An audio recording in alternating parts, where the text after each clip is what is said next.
Hey everybody, it's the Doctor here with Typical Manga Fan, and this episode of the Typical Manga Review is dedicated to Bleach, chapter 659, There Will Be Frost, which, as we'll learn in about 5 pages, is a big sack of lies and deceit. Yeah, true. But the chapter does open up appropriately to the name, as Hichigaya and Gigantor are giving themselves their proper introductions, as is always typical with Bleach foes. Yeah. So then Gerard starts. He makes the first strike. He's a guy that dodges and then goes Bankai. With zero fanfare. Didn't I say last week that he goes Bankai a lot? Yeah, I think you were, yeah. Like we were discussing, I even saw a remark somewhere like on a forum, like he does it so often that they do it with no fanfare here. He's just like, okay, he's doing it now. Yeah. I mean, the thing is though, like the first time you saw him go Bankai, it was really cool because of the dragon, and at that time you only saw like maybe 3 or 4 of the Bankais. So it was kind of like the coolest looking Bankai out there. Yeah, And then it just got overused. I mean, he kept using it over and over again to the point where I kind of forgot what he did for his Shikai, which I think was just a dragon's head just come out of his sword, right? something like that. I want to say you're right about that. Yeah. Then we briefly see Momo holding on to Shinji. She's watching them, and the lies and the teeth kick in right about now. Because one, we no longer focus on Hichigai for the rest of the chapter. Two, we have the most needlessly confusing transition ever. Because Yeah. seriously, if did you am I alone here, or did you also think that this was Momo at first that they were focusing on?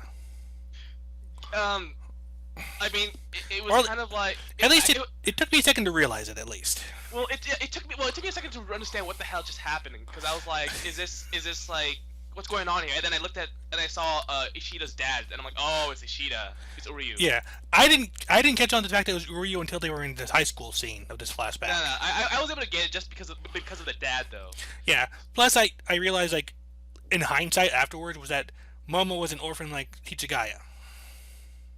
Like they were Yeah. orphans together. That's how they know each other. I think I did think it was Momo at first, but I was like, where the hell did the glasses come from? I think the glasses kind of like she never wore glasses, so. Yeah, true. Um, Anyway, so it's a flashback of him seeing his dad do an autopsy on his dead mom. Yeah, And that that has got to violate some kind of conflict of interest type thing rule somewhere. well, I think okay, so I'm going to guess that the reason why he was because first off, just because you're a doctor doesn't mean you do autopsies as well. I mean, you're probably skilled enough to do one, but that doesn't mean you have to do one. Well, So he I'm, might be.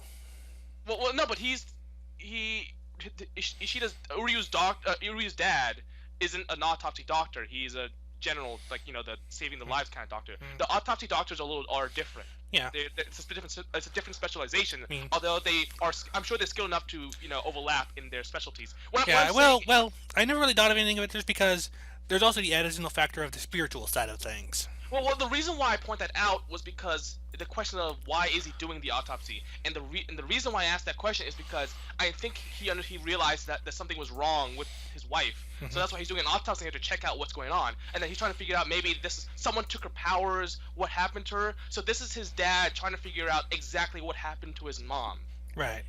and that's why I raised the question saying why is he doing the autopsy, specifically on his wife, because also to point out that it is really it's not really emotionally great for someone to be doing an autopsy on a loved one, right? I mean, Yeah. you're supposed to. Like I said, conflict of interest at some level. Yeah, yeah, exactly. And you can see the dad has a very sad, melancholic face, and so that kind of traumatized Ryu. I don't know. Well, is it if safe to say traumatizing, or is like I would say it's a safe. That's a good word to use. Or at the very least, bare minimum, it turned him away from ever wanting to be a doctor. yeah? And they explain that in the conversation with Ichigo, and he doesn't want to talk about it. Yeah, we'll skip over that. And oh yeah, he even says like if the job of a doctor requires him to mutilate even the body of his beloved dead wife, that's not something I would ever consider. No, it does not require the doctor to do that. In fact, many times doctors are supposed to opt out when it comes to their loved ones because you don't want to have emotional connections like that. So Right. no. Uri, what the hell's wrong with you? You should have known this. I mean, when you were a kid, you didn't know this, but you're Yeah. grown up. So I'm Well, saying that this is I can actually still- more I of can- trauma I, speaking. yeah, that very well could be. And we're returning to the present. Uryu is being confronted by Haswalt. Like, Yeah. like they both say that they've both got a lot on their mind at one point. But Haswalt reminds Uryu that while the Ewok is in slumber, His Majesty's powers and his powers switch places. And he's even got the wonky eyes to go with it. And then Uryu was surprised. Okay, Well, shouldn't he have seen this already? has he seen the eyes? Well, I mean, he should have at least. Well, I mean, they switched. They switched. No, wait. Remember, they did switch. Well, I mean, even though they did switch powers, I don't think he's seen the eyes because the eyes were not active with Yubak. Right? Yeah, not until he fought Hatsube, I think. Yeah, but at the same time, sort of like, well, duh, man. I guess he's still not used to it. I mean, he's been with them for like what, a week already, only or something.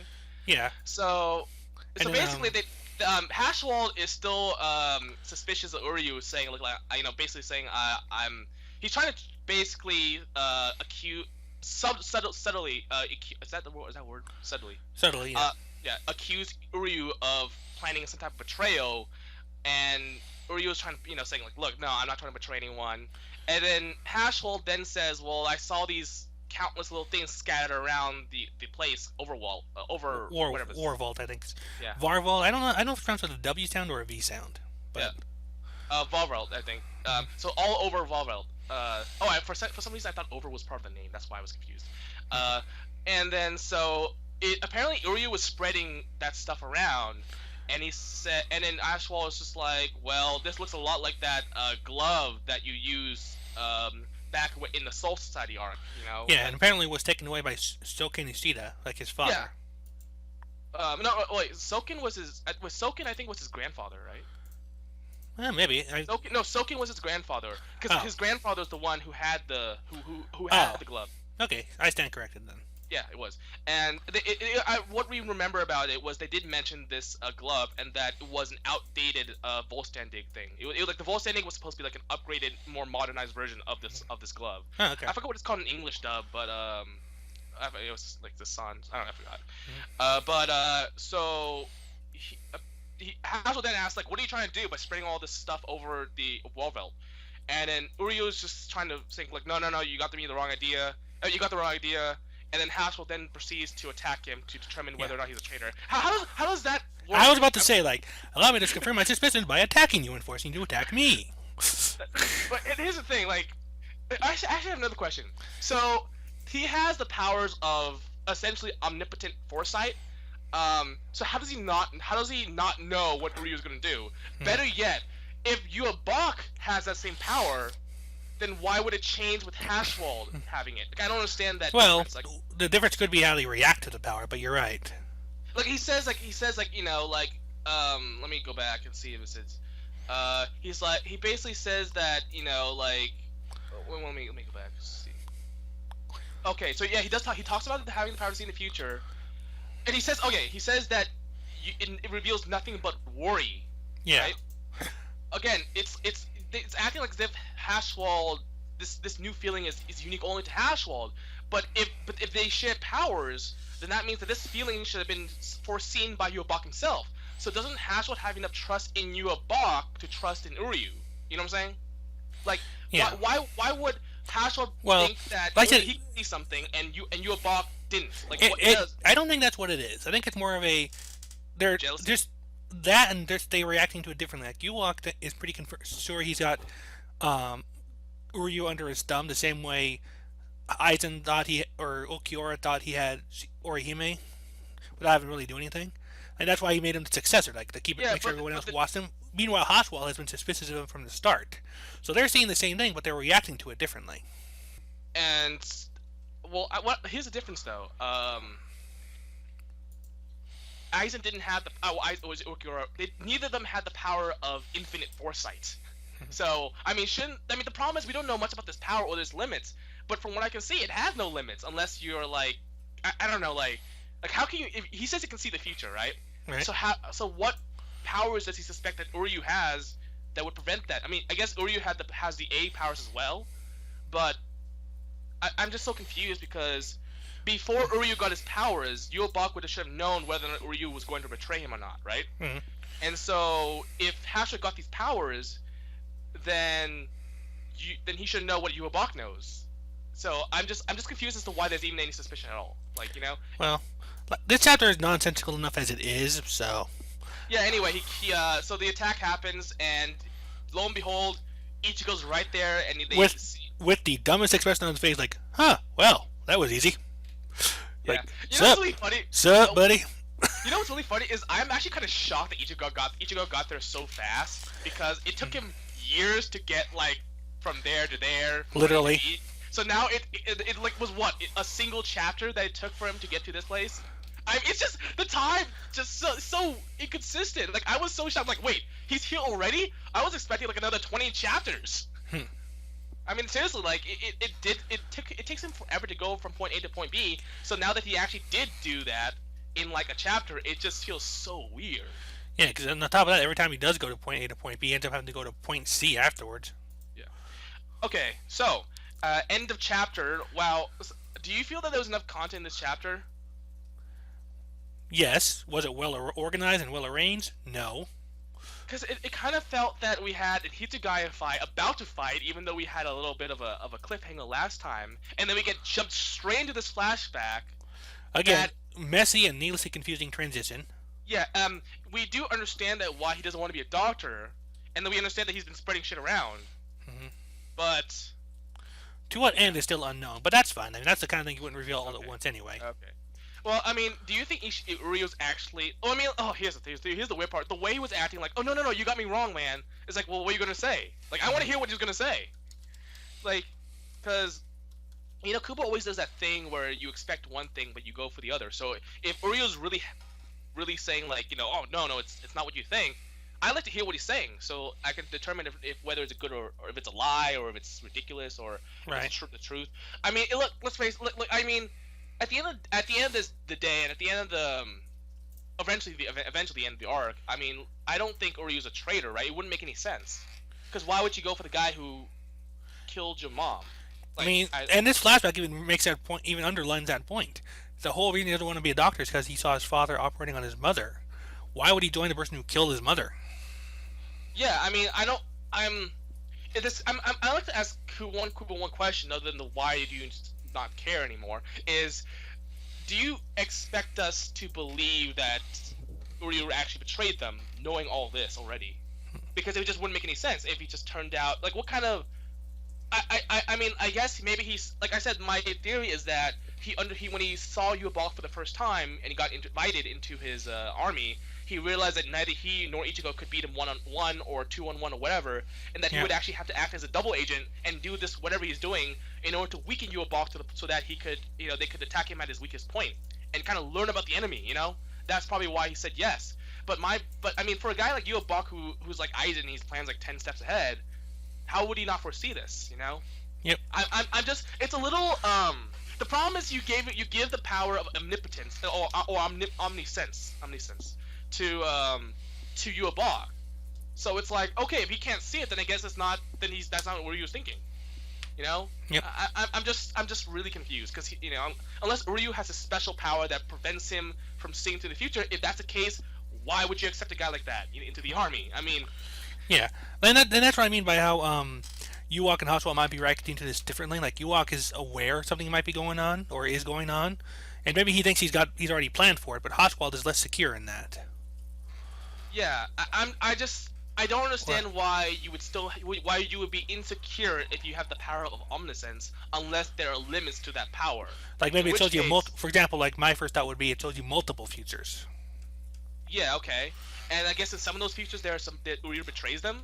Because remember, if he sees that future, then he should know what the hell that stuff in the ground is for, right? Yep. I mean, like he would see Uryu use that in action, it's like for somewhere in the future. So he'd be like, "Hey, the future tells me that this is actually like something that destroys the palace or whatever." I think the problem here is that the omniscience power is a little inconsistent, or at least it's not explained enough because.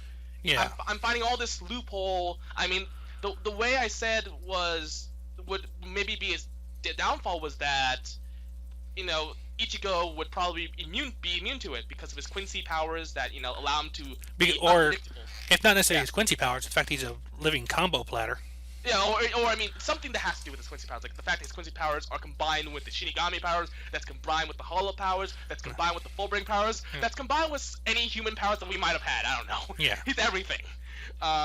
So I'm a little confused as to why there's any confusion. I guess is the way to say it. Yeah. Well, like I said, maybe we'll find out as we go along here. Like I said, my biggest beef for the chapter were one, a very misleading title, because Yeah. really, Hichigai is not Well, even there for half. Is not even there for barely a third of the chapter. he did the same thing with Yoriichi, but he was kind of a cool way to do it with Yoriichi. Yeah. Um, I like to ask. I like to point out, Shinji's there injured again, so I guess this is like the fifth time he's gotten beaten. Well, well, he's in good company with Ichigaya there. They both been jobbed plenty. Well, he's in company with Momo, and Momo's been pretty useless. Yeah, but at the same time, we don't expect anything from Momo. Yeah, true. Of course, at this point, we don't expect anything from Hichigaya or Shinji either. Yeah. You know, yeah. Okay. Yeah, and then like I said, that transition from Hichigaya to Uryu is like that is confusing as hell. That's a whiplash you felt there. Yeah, it's like, I mean, how do you go from them fighting to flashback of an autopsy? Where is the link up right there? Where is the Well, link? I mean, I do recall, I think, some occasions where I felt like he's done that before. I can't recall specific occasions, but I do feel like he's done this type of thing where he switches from like a fight to a random flashback of someone else. Yeah. I cannot put a mean- finger on it, but I feel like he's done it before. Yeah, I mean, at least with the last time we did this, it was actually relevant to the plot with Oswald and Bosby, Yeah, well, I guess we're going to... or Mayuri and Nemu. I guess would be the last one actually. Next chapter, are we gonna have like two chapters of Ichigo and Hitsugaya? I mean, and Uryu saying, "Wow, you're here already," and then go back to like whatever fight there is left. You know? You know, I could almost see that. Yeah. Or like Yoriichi, go back to Yoriichi after like 2 pages of the next chapter. Yeah, there's gonna like, and then it's just gonna be one even bigger mess here before.